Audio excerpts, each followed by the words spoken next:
Welcome, everyone. We're just going to wait for a second for everyone else to join, just to have a little bit more time, and then we get started.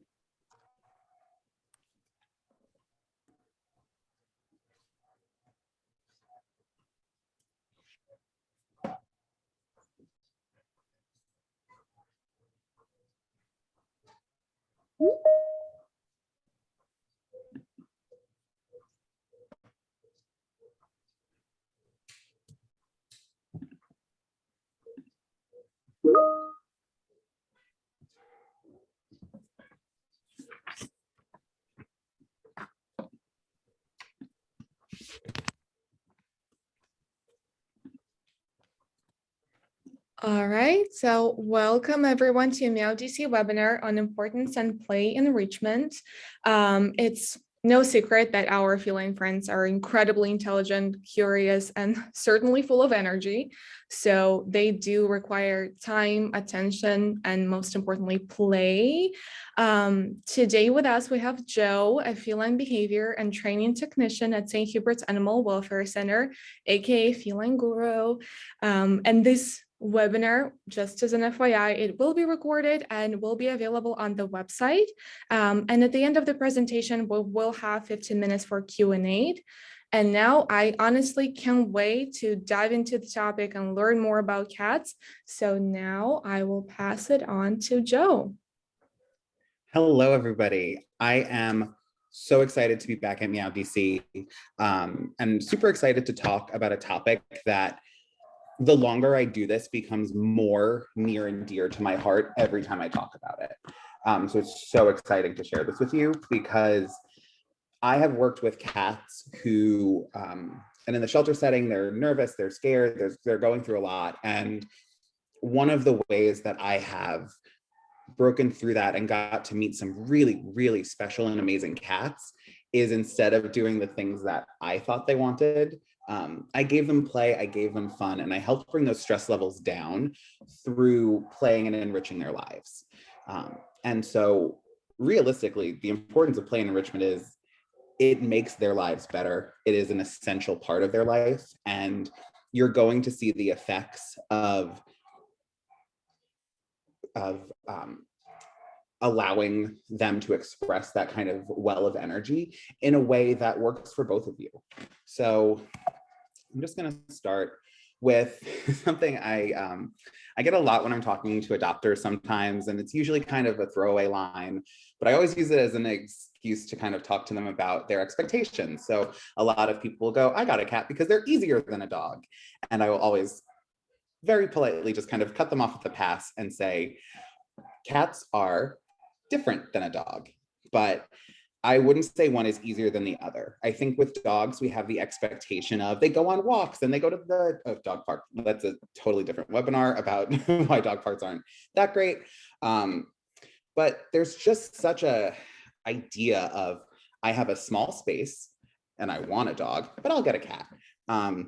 I love cats way too much to kind of let that go by. I think that by using play and enrichment, you can see how very similar these animals' needs are. And it's only how we are entertaining them, how we're making their days different. So it's not just, I'm in this house again, I'm in this house again, I'm in this house again, maybe there's a bird out the window, and how we can be an active part in that and bond with them in the way that another cat friend would, essentially through play. And so for me, there's two kinds of enrichment. And enrichment generally just is things that we give them that make their life and their time better. This can be food enrichment like treats. It can be cognitive enrichment that is using food, but it's something that gets their brain stimulated. The environment itself is a way to set up and enrich your animals. And so we're going to start by talking about one kind of enrichment and move to both, because every cat, and again, the longer I do this, the more I firmly believe every cat is an individual. None of these are going to be, yes, this is right, no, this is wrong. All this is another tool in your toolbox, so that when a cat who does puzzle you comes across, your life, you're able to help them in the best way possible. And so we're going to start with self-guided play first. And that's essentially what I feel a lot of people think of as cat enrichment. And as you can see, I have all the different kinds of nice toys on the side, and we'll talk about them in a second. But there are essentially the two types. Either we play with them and enrich them, or they're going to find a way to occupy their time. And most of the time when people come to me for a destructive cat, that cat is usually bored out of their mind. And they have no clue that scratching the furniture is wrong. It feels good. They have no clue that, tearing up these papers is wrong, because to them it was there, it's crinkly, it's fun, they get that motion out. It's something that they can do. So that's always something to keep in the back of your mind as well. Are they being destructive or malicious, or could there be a different reason that they're just trying to communicate to us? So you have toys that you don't necessarily need to be physically there to play with them. And these are the automated toys. So this blue circular disc towards the left, or the white tub that's sticking out from under the moderator pictures, are examples of automated toys. These are ones that have batteries. You press the button on the top, and in the case of the one that's under us, that little pom-pom will come in and out on the different sides, and the mat will kind of spin around underneath. And those are ways to keep them engaged with not physically having to be there actively playing, because obviously we're all very busy. Everyone has a full life and a full schedule. And this is about ways of making it a little bit easier to make sure everybody's needs are met, including yours. And sometimes that is just kind of like, okay, I need you to be over there and playing while I just decompress for 10 minutes. And that's a really good way to do it, because they're still playing. They have no idea. These are the more common ones, the non-automated toys, the spring toys, the Kong pull-aparts, the crinkle toys, the kicker toys, and those are all kind of essentially the rest of the toys. This little lily pad is a Kong pull-apart toy, which I recently discovered. And if you have a cat who really likes to rip into their toys, and I have one who's like that, he will destroy a normal Kong toy. These pull-aparts somehow have survived. I think it's because all those little insects that you see can actually be ripped off of the mat and stay intact. And that's a way that they can go through the motions of what play really is for them, and really kind of dig in and, yank that bug off the mat and kind of play with it and toss it around. The mat itself is crinkle. You might have a cat who really loves the sounds of that crinkly stuff, and that might help them find ways to very important papers, but paper bags, stuff like that, anything that really crinkles that they can sit on, it's an audio stimulation for them, as well as kind of the texture of that crinkly fabric that they really like to dig into. This one, a lot of people don't think of, but I am never going to tell you the only thing you can do is go out and buy more and more new toys and just constantly flood them with, here's another toy, here's another toy, here's another toy, because then you're going to be up to your eyeballs in cat toys. And I don't think it has to break the bank to be good and effective. So like I said, paper bags from the store, that's a great crinkle mat. It's a nice little hidey thing that can go in. It's almost like a mix of the tunnel and the crinkle mat. But in general, if there are toys that you see your cat, maybe they loved playing with them and now they're just kind of sitting there, don't be afraid to take those toys away and put them in a drawer somewhere. Cats do have object permanence. That's why if they see you put it in the drawer, they'll stare at it until you take it out again. But ideally, what you're going to do is you're going to make them miss and forget that toy, and then you'll rotate it out, and it's almost like it's going to be a brand new toy again, because so much of it is just, okay, yeah, I've played with that jingle ball 15 times. Thank you. It doesn't mean they have to get a different jingle ball. It's just put out a crinkle toy, take the jingle ball away, and see how different they are when they hear that audio stimulation when it comes back out. This is another thing to think about. Inanimate toys require energy and effort during solo play. This is something that humans can do, make believe, play pretend. That takes a lot of creative energy. When cats are kittens, which is realistically when most of us get our cats, unless we have a bunch of adult cat adopters, which I love, keep doing it. But if you're getting a kitten, the kittens are going to play with the spring toys, the jingle balls. The kittens are going to be little Energizer bunnies who will always play, basically, with whatever they can get their hands on. As the cat gets closer to a year, that energy and that ability and fire to kind of self-play and, you know, really start pushing the toys around to make them kind of spring and fling and move, that really does start to dissipate. And that's why you might start seeing, as your cat gets to be 1 year old, they're not really playing with toys in the same way. It's realistically because it's just not speaking to them as much anymore. And so I just want everyone to ask themselves, especially after this, when you kind of look at how you can change things for your cat.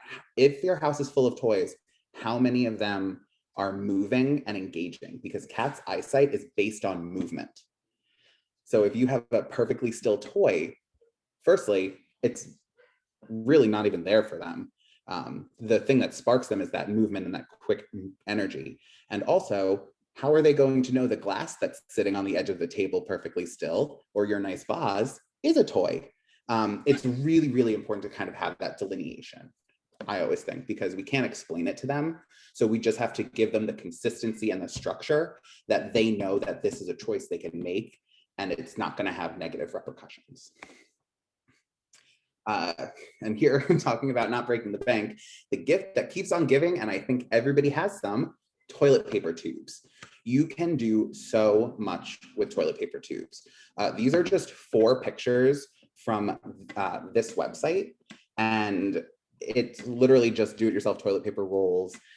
You can cut these any different kinds of which way. They have more options there, but just cutting the ends and making it frayed so that it kind of clacks and moves when they touch it, or making a little toilet paper bug, or even putting 2 together in a sock like that, maybe a little catnip or silver vine, and you have your, you know, cheap, easy toy. And so if you want any other ideas for that, you can go here. This is one of the ones we really use at the shelters, because it's easy to have toilet paper rolls. We bring them in, we cut them up, we make them fun little toys, we make them springs and spirals, and then we give them to the cats. And what's really nice is that if they destroy it, who cares? Just get another cardboard tube. Like, these are toys that if you have a cat who really goes through toys, I would just start making different cardboard tube ones. You can use regular paper towel also, not just toilet paper. And I'm going to show some other cardboard things that I've done in the past in another couple slides. But this, I think, was great. And what's really nice is there are pictures for each different kind of thing. And it speaks to each different kind of cat, which is really, really cool. The other thing that you can do, and I love these, they're so cute, is they're actually little crochet toys. And again, all of those patterns, if you are a crocheter, are here. They're really cute. We have our cats playing with them. There's a little, I think, catnip in these. So obviously everything in moderation. We'll talk more about catnip as enrichment in a little bit. But these are, again, something that if you're a crocheter and do this in your spare time and you make a couple extra cat toys and they destroy one, that's okay. Or, you know, who knows, they really like them. I think we have a problem with commercially available cat toys because it's all hard plastic. It's all this like very unforgiving, like, you know, somewhat malleable plastic. These are soft. They're, you know, they're able to kind of gnaw on them and kick them and do the rabbit kicks and stuff like that. And so I think this is really nice in that thinking about how you can also vary enrichment, that it's not always the same textures, it's not always the same expectations, because then is it really enrichment, or then are you just in a rut? So I think if it works, it, you know, if it ain't broke, don't fix it. But if you can start incorporating other things, and maybe just see to test, you know, try a soft toy, and you might find your cat really doesn't care about them and prefers their toys. So it's about finding what your cat likes. This is it, to kind of encapsulate this feeling. I bought a fountain for my cats. It had a cute little daisy on it, and the water came out of the cute little daisy. And I was like, you guys are gonna love this fountain because I love this fountain. I changed their litter because I was like, you're gonna love this litter because I love this litter. They never drank from that fountain. I had to get a different style. And they started giving me litter box problems because of the litter. It matters what is important to them. So also, don't ever be devastated if you really like a toy and your cat does not seem to care, because I have been there. It's okay. They don't take offense to it. It's just, you know, it stinks because you want them to have the really nice toy that you like as well. So I'm actually going to minimize myself very quickly so we can get the full effect of this picture. It is one of my favorites. This is my cat, and he is fully in a Cheerios box. So what I did was I actually just put I put a couple treats in the bottom of it. It's completely empty. I shook it, tossed it on the floor, and he went right in. He was like this for a good maybe 20-30 minutes trying to get those temptations out of the bottom.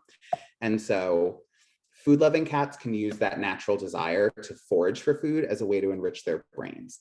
This can essentially even extend to their actual meal times.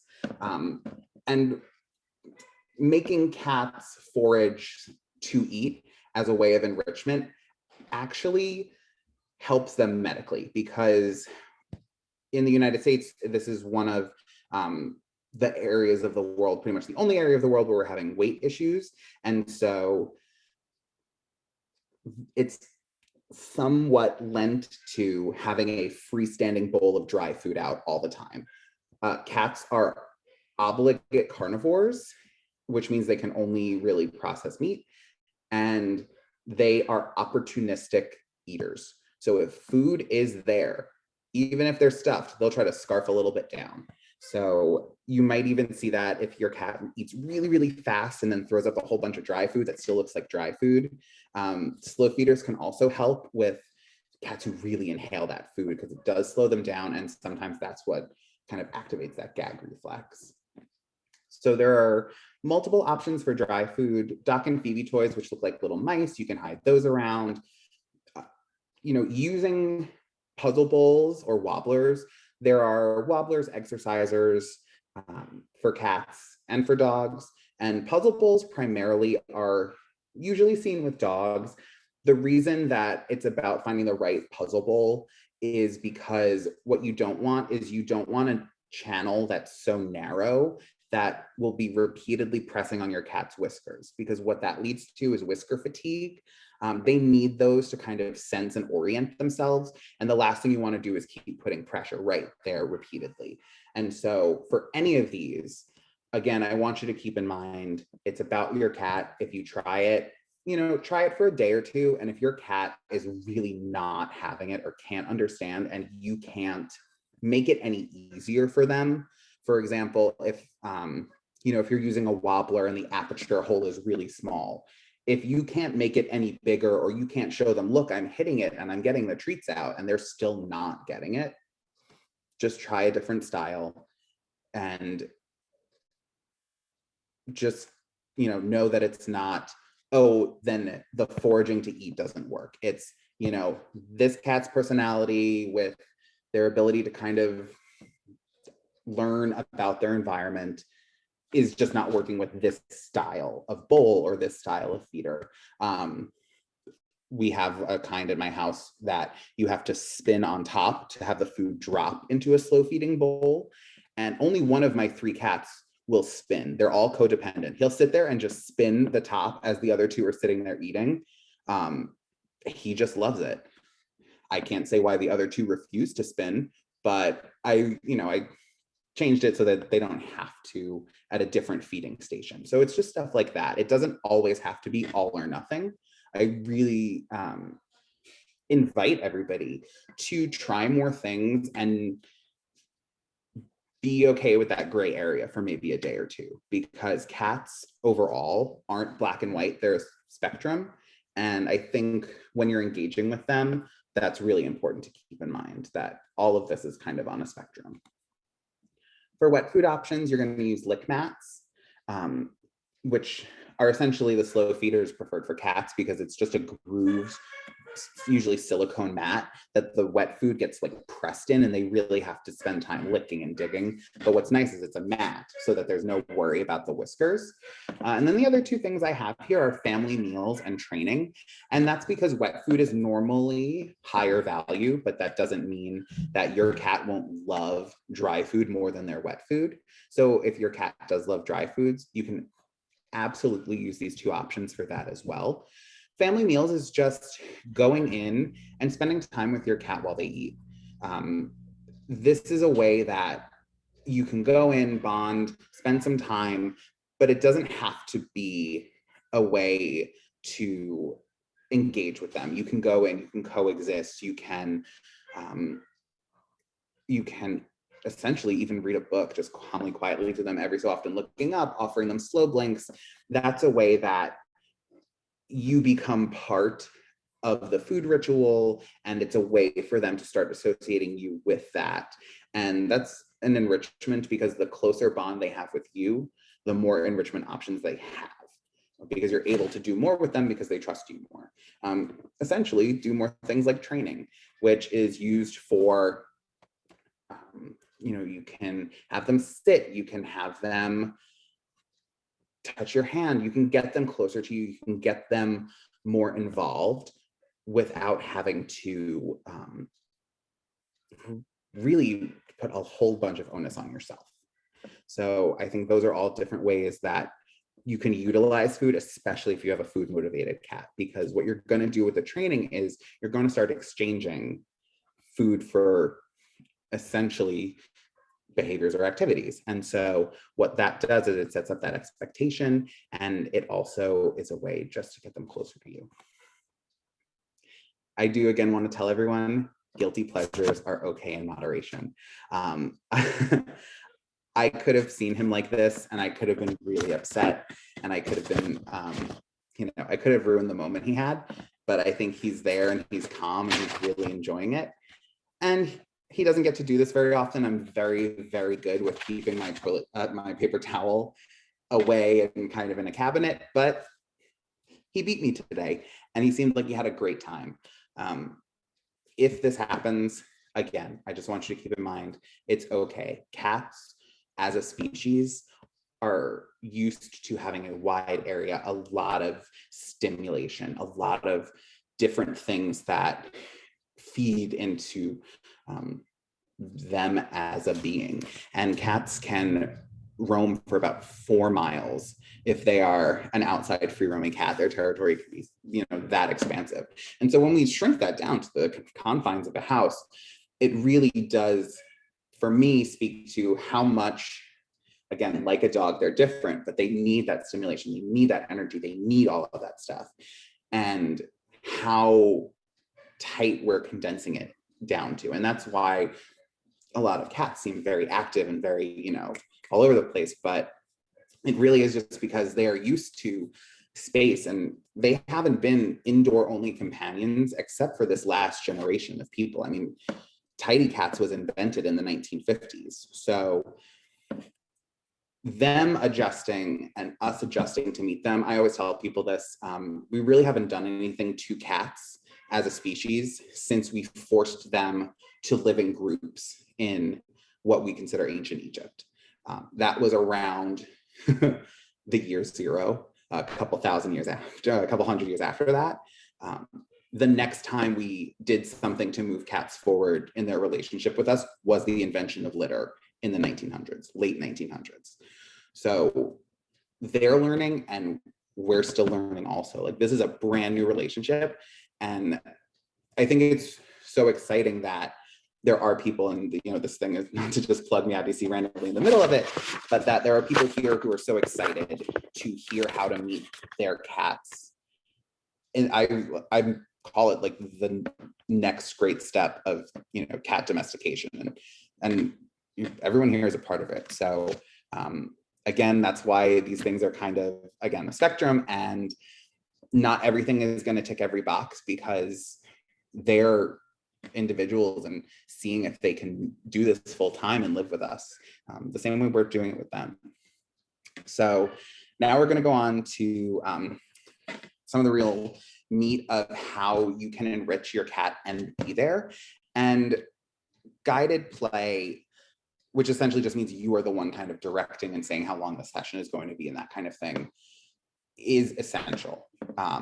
There are going to be cats who aren't into playing with you, aren't very active, but it's still important to at least try, because for me, this is when cats really let their guard down. You'd be amazed if you have kind of a standoffish, uncomfortable cat, what 5-10 minutes of wand toy play and then maybe offering them a treat or seeing how close you can get.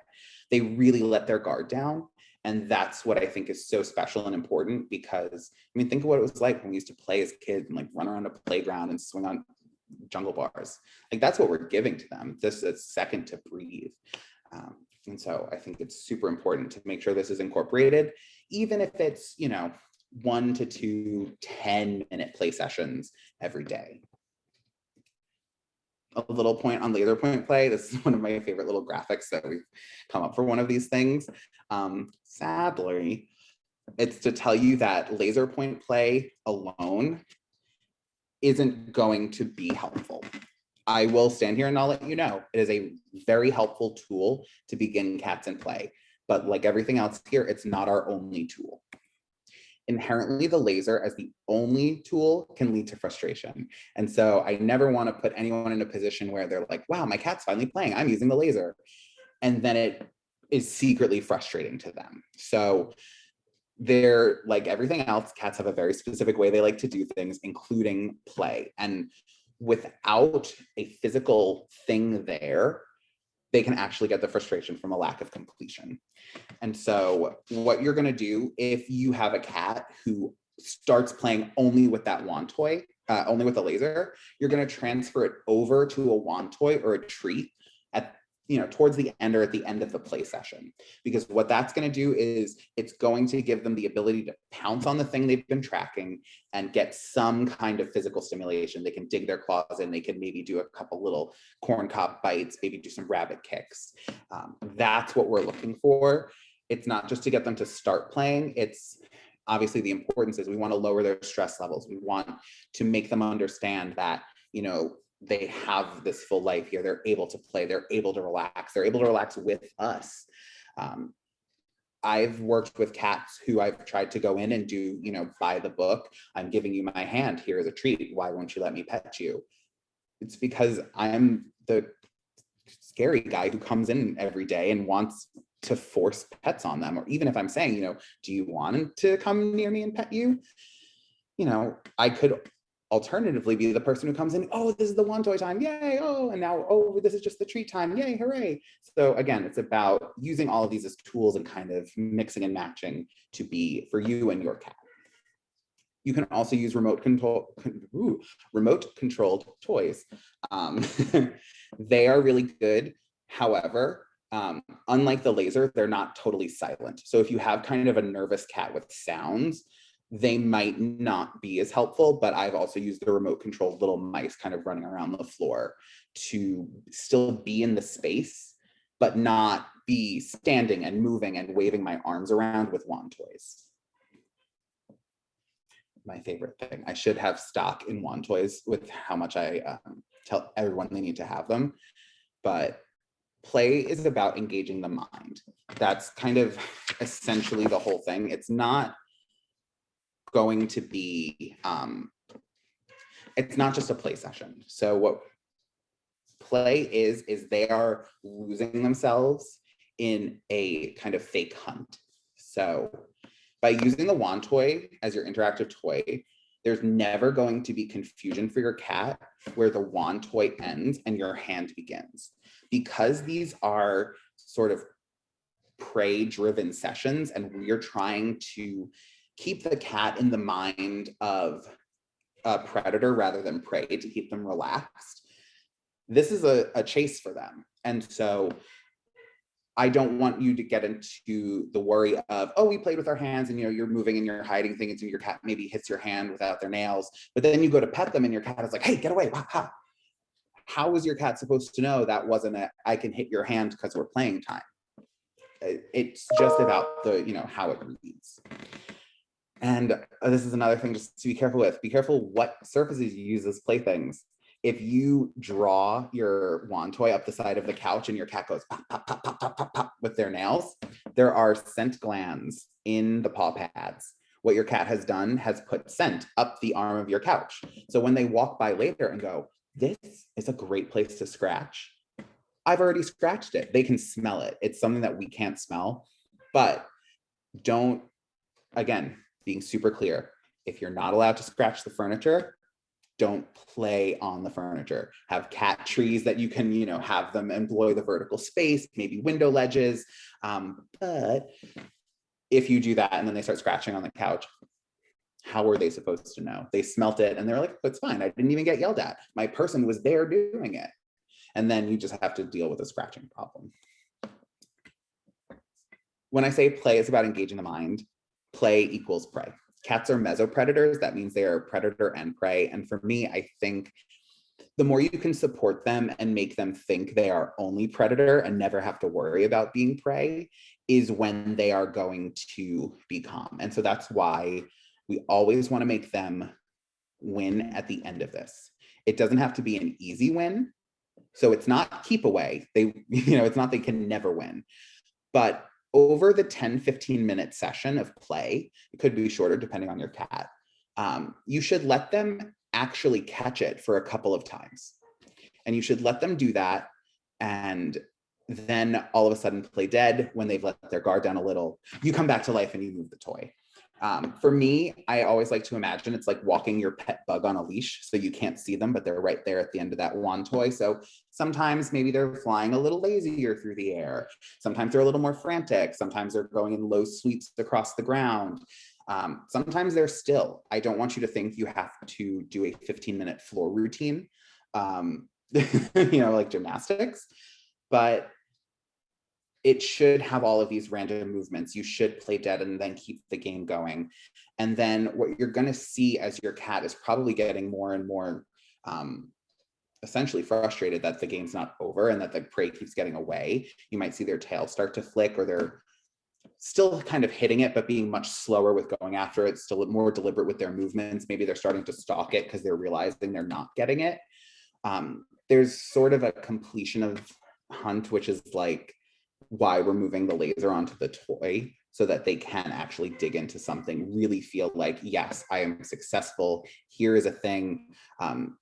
When you see cats kind of biting down the wand toy, what they would do in nature is they go down the spinal column, and that's what that kind of we think is what they're doing at birds. It's actually them practicing that bite.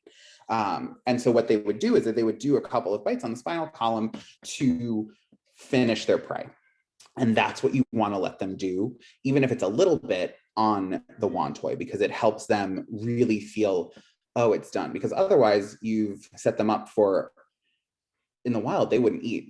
Their brain still has that there. That's millions of years of keeping them alive. It's more than the, 7 years I've had my cat. So you always want to kind of include that, because that is what really is driving them to play. It's not the play itself. It's that relaxation of that it's over. And I have videos of that. So don't worry, you'll be able to kind of see it in motion. And so we're going to start with, this is my cat. And you can see he's actually a little stuck. He's so into it. Another one of my cats is in the doorway. And if you have multiple cats who have maybe a little bit of different play style, don't be afraid to have two wand toys, because I could be playing with him with one of them and have another off to the side if she was really interested in play. You can see he dragged it under the bed. He's like, nope. I let him have it, and now it's back. He's sitting on it. And this is towards the end of the play session. He's more calm. You can see he's like, no, this is not going anywhere. It is over. It is done. He's really holding it.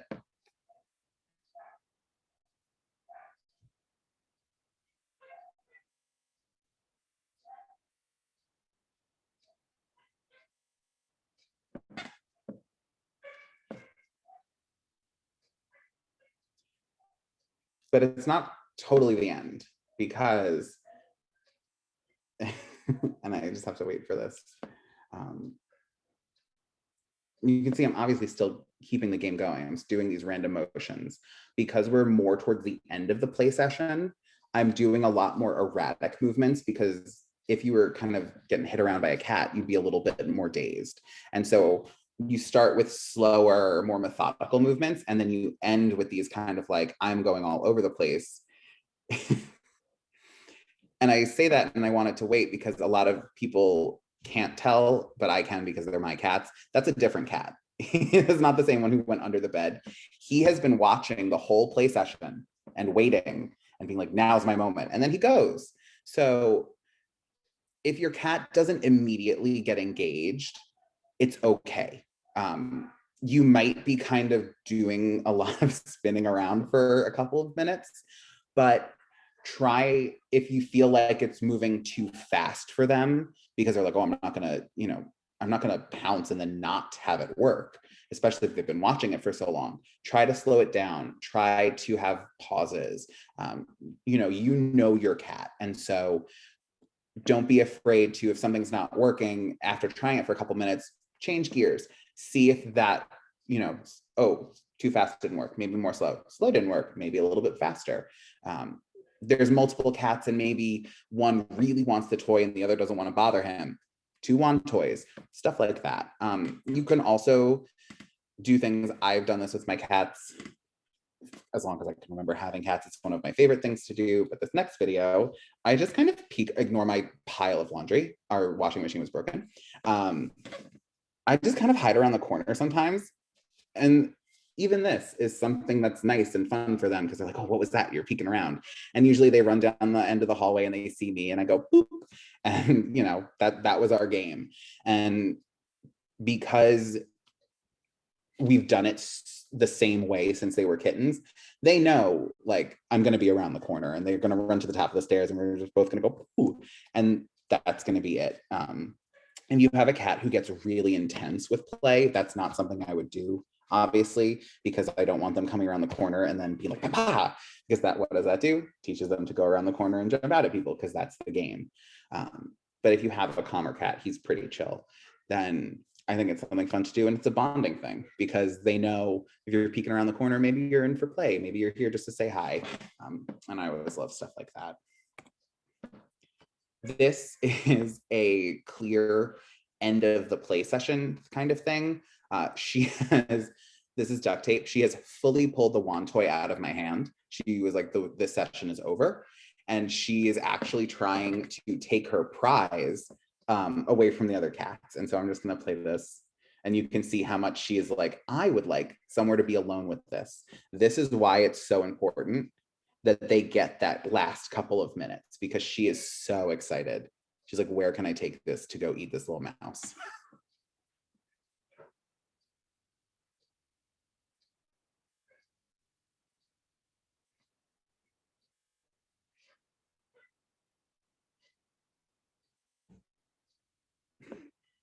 Blocking everybody else out, making sure she's there. And obviously everything was subtle. Like these cats were letting each other know, no, this is mine, but it was still duct tape's thing. She got the wand toy. She wanted to win. She won the play session.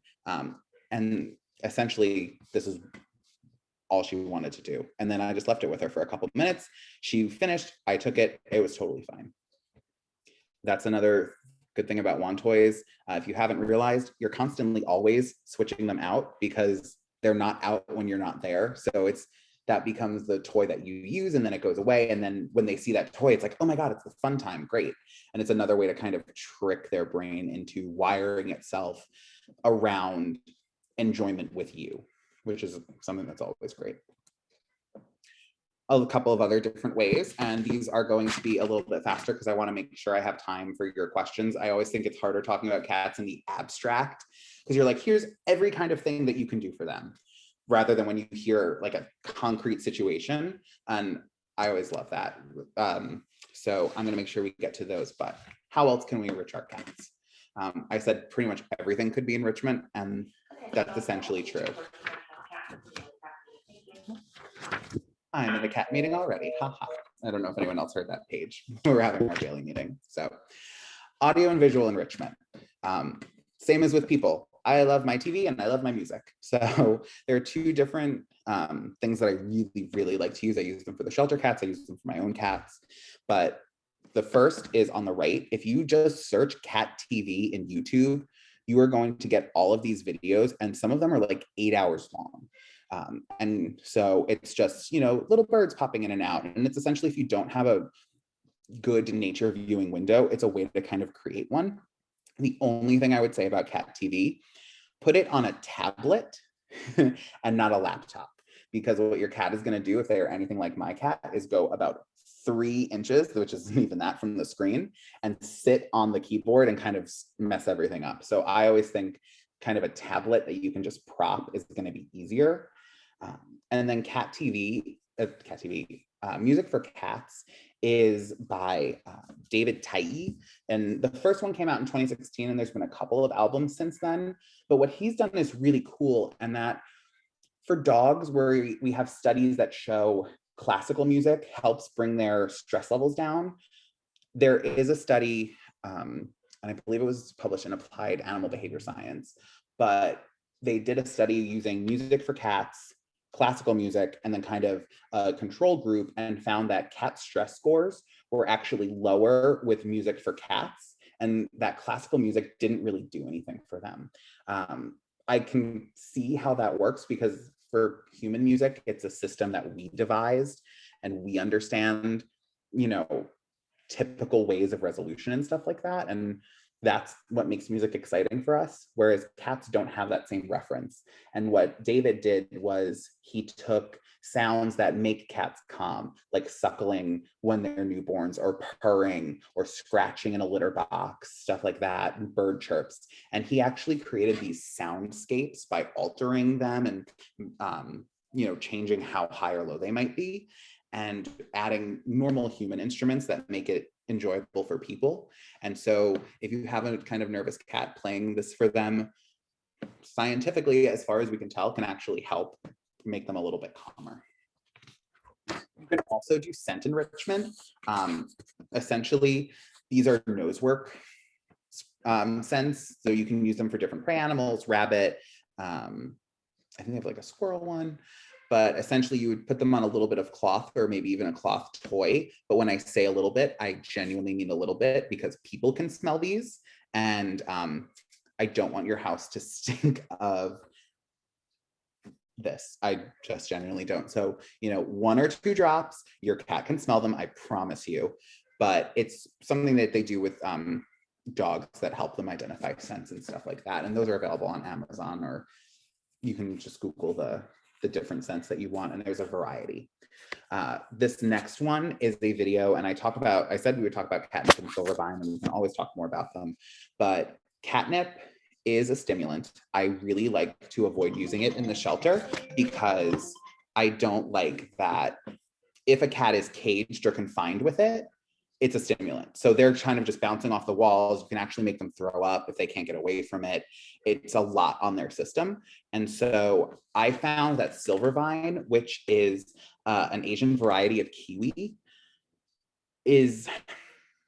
it gives the same effect, but at least for my cats who are intense with catnip, they get very aroused, and one licked through a pair of shorts to get to a leaf of catnip in the pocket. So I really don't like using catnip with them. Silvervine, it gets them to the same place without that kind of overstimulation. And so this is just him. Oops, I knew there was one video I had to mute, because you'll just hear me giggling as he plays with this. But this is just a silvervine stick. And what I love about this too is that if your cat has dental tartar or stuff, this is something that they can chew on that will help them clean it without you having to brush their teeth. And so this is one of my really bad overstimulated ones. And I was able to kind of just, tease it, play with it a little in his face, and then he gets it and he just goes crazy.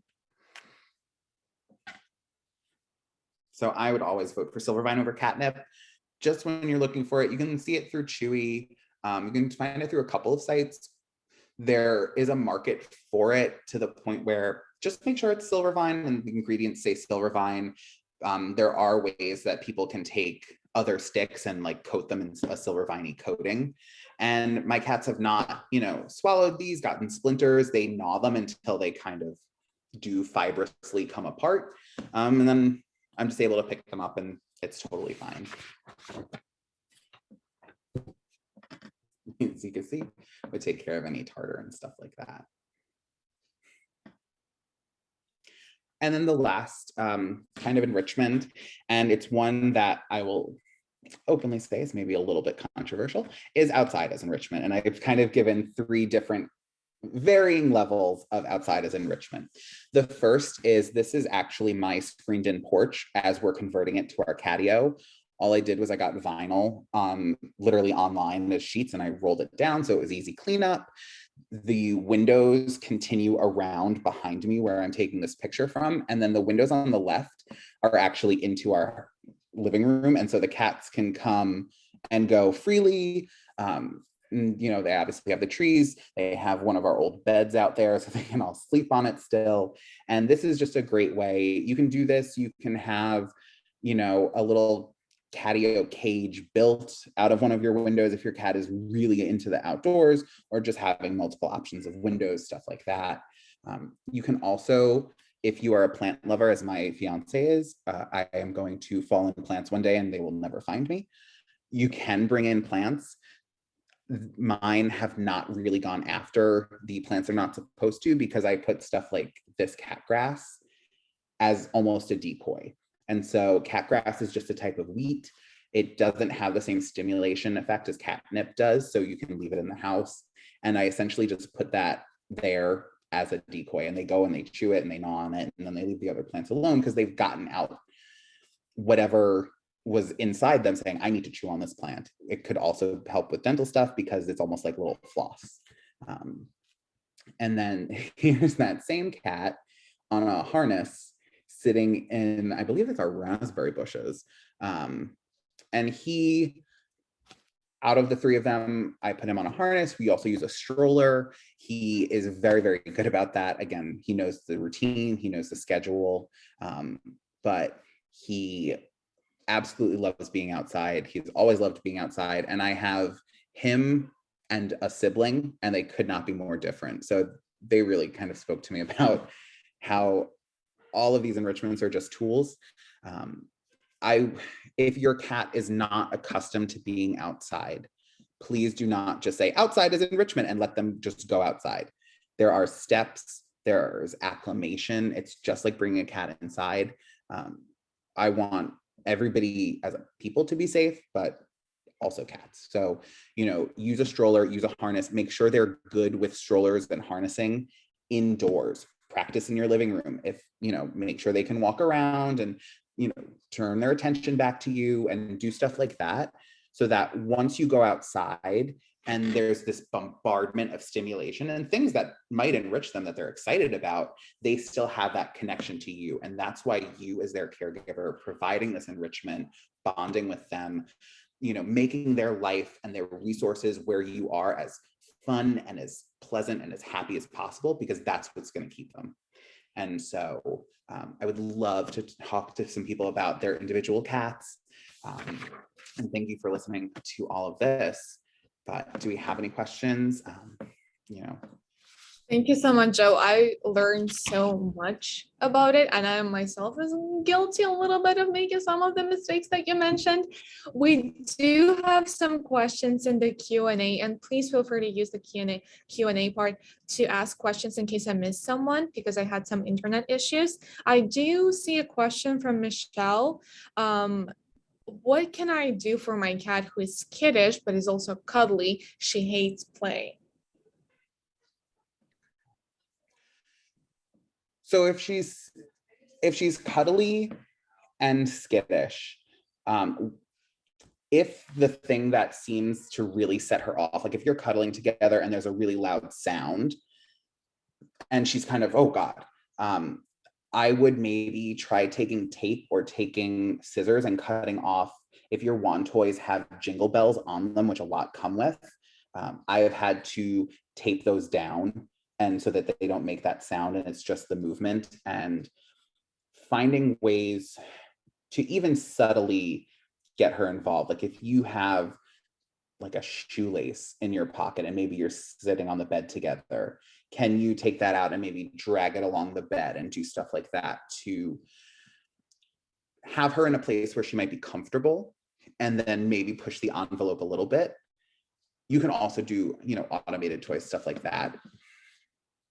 If she's like more uncomfortable with your movement around her, and sometimes that can be really scary. Cats can be okay with us still lying on a bed, and then the second we stand up, they're like, how did you get all the way up there?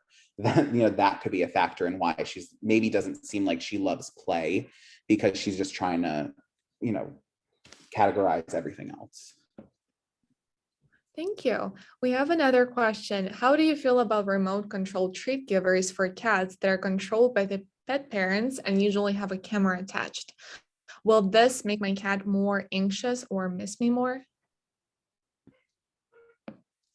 I don't think so. I mean, I think cameras are phenomenal. And if they can dispense treats, if there's a way that you can capture positive behaviors with it and kind of just dispense a treat that you saw, I think that's really helpful in reinforcing the behaviors that you want to see. If you're seeing that your cat is kind of wandering around the house, calling and seeming like she's a little out of it and stuff when you're not there, it might make them more nervous if they can hear you and then all of a sudden are like, wait, you're still not here. But if they hear you and then there's a treat and it always comes from this, they don't know if it's a camera, but like whatever that is, they're essentially just forming a relationship with the camera. They are like, I heard my people's voice. This when I hear that, this thing will spit out a treat. As far as I can tell, yeah, I mean, scientifically, I can't say one way or another, but I think if they hear your voice and they're already kind of missing you and then they don't see you, that might make them sad. It made me sad a little bit. So we have another question. I feel like cat TV causes some level of frustration. Any advice on how to deal with it? I mean, if you can maybe have this actually might be a great way to use the camera that dispenses treats, not to combine the questions, but if you see your cats are all looking at it and really watching that TV and you spit out a treat, then there you go. And that's something that they can hold on to and be like, well, if I watch this, I might get a treat. It's hard to say. I mean, windows might cause the same frustration because they can see it, but they can't get to them. I always try to look at the choice that I do have.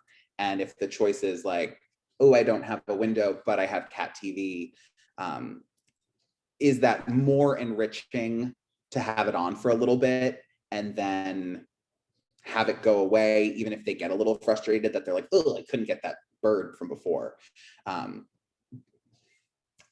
It's hard to say, I think that you're right, that there's probably some element of frustration there, especially if the cat really is prey driven. But then I would just try later, if you see that they're kind of frustrated and really want to get that energy out and are a little bottled up, make sure you have a play session when you get home. And that way you can work out that energy. Do you have any recommendations on the types of harnesses that are best, like escape proof for going outside? Depends on the cat. It's my usual answer. There's one that when I do cat class here and we talk about harness desensitization and stuff like that, a lot of people have been getting a brand called Rabbit Goo, Rabbitgoo. And it's essentially one that kind of is a vest so that they can't pull out of it. But I think what's more important is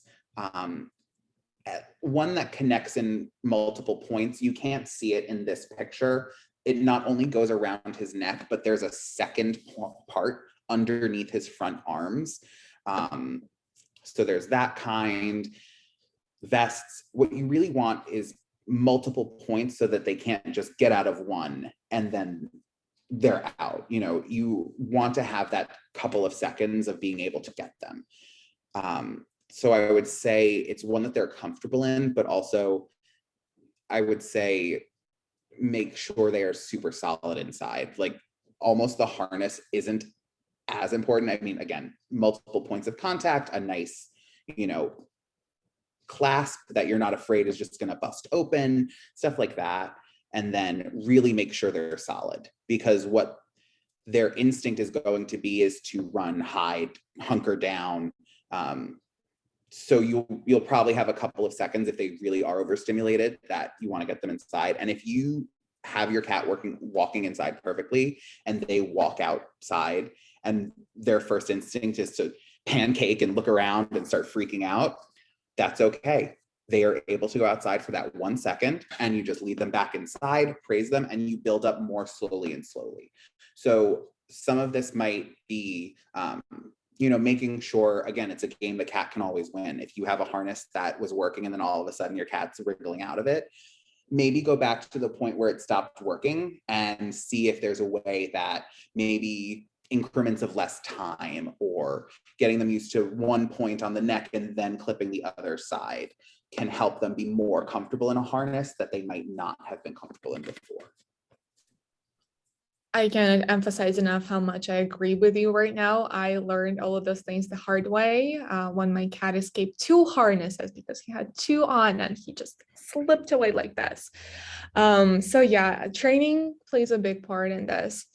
We have another question about any enrichment ideas for cats that pee on furniture, helping to get them stop.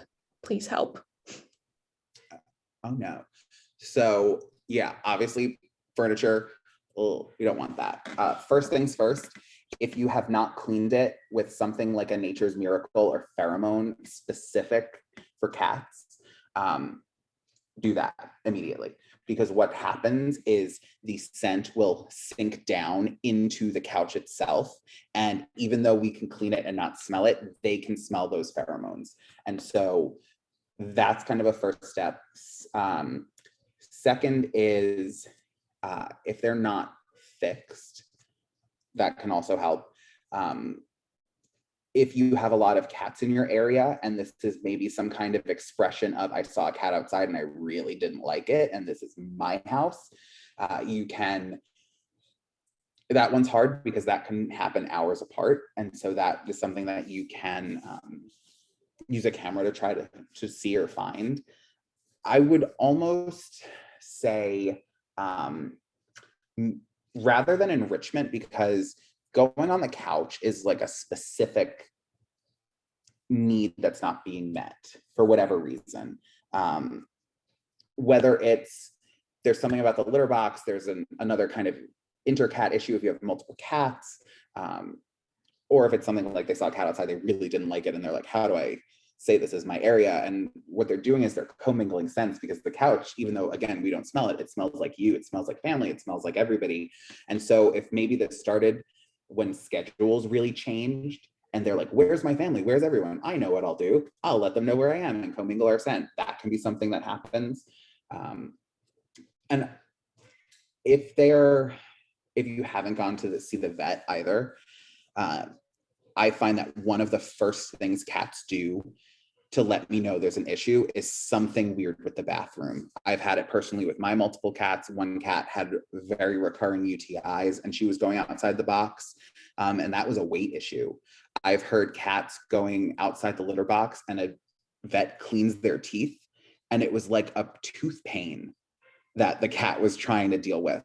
I think if it's a sudden behavior change, a quick trip to the vet isn't something that's not worthwhile. You know, you really just want to make sure that everything's all there, because you might be treating a symptom that's a behavior, but you're not treating the need that the cat's trying to express, which might be a medical issue. Thank you, Joe, so much. Yeah, we are running out of time, so please, if you need to go somewhere, the attendees, please feel free to hop off. The recording will be available on the website. We have still 2 questions pending. So Joe, if you're able to answer them, we would really appreciate them. Really quick, just a few words about them. And again, we will include the links to the toys that Joe recommended and all the enrichments on the website with the recording. So you can definitely access them and get them if you want to. And of course, if you have any questions, definitely feel free to email at events@humanerescuealliance.org. And the last 2 questions, really quick, just a few words. My cat loves being outside with me, and he'll even go on walks with me as if he was an off-leash dog, but refuses his harness. Is this still okay, or should I take him outside without a harness, or should I still do a harness training? Just a few words. I think if it works for you and your cat, that's really good. I think he really trusts you to do that. Maybe having some sort of connection, maybe even like a long line that clips onto a collar where it's not a full harness, because if he is staying with you, that just keeps a hand on him. But I'm always for, just a little bit of safety, just to make sure, because you don't want to like have a random dog walking by or something like that. But yeah, he trusts you. And the last question, my cat pees in the sink and bathtub, but still uses his litter box perfectly fine. Is this weird? I mean, weird if you don't want them going to the bathroom in your bathtub and sink. I think litter boxing is like a whole nother webinar into itself. And I don't worry, next year I'll start planning. But litter boxing can be tricky if your cat isn't going in a litter. It could be a substrate thing. Try a different kind of litter. Try, maybe a different multiple boxes, because some cats won't urinate and defecate in the same box. So having, 2 litter boxing stations where the boxes aren't touching can also be helpful. I don't think the metal would have the smell, but wiping it down with a Nature's Miracle wouldn't hurt, because sometimes it can just be a learned behavior. But I would say, as long as it doesn't look like he's in pain, you're probably fine.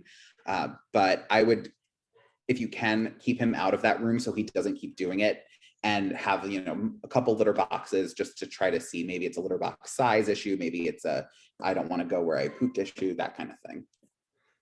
Thank you for everything. We learned so much, and I see how many questions we had and people were so engaged. Thank you, Joe, so much. Really appreciate your guidance on all of this. And again, the recording will be available online soon.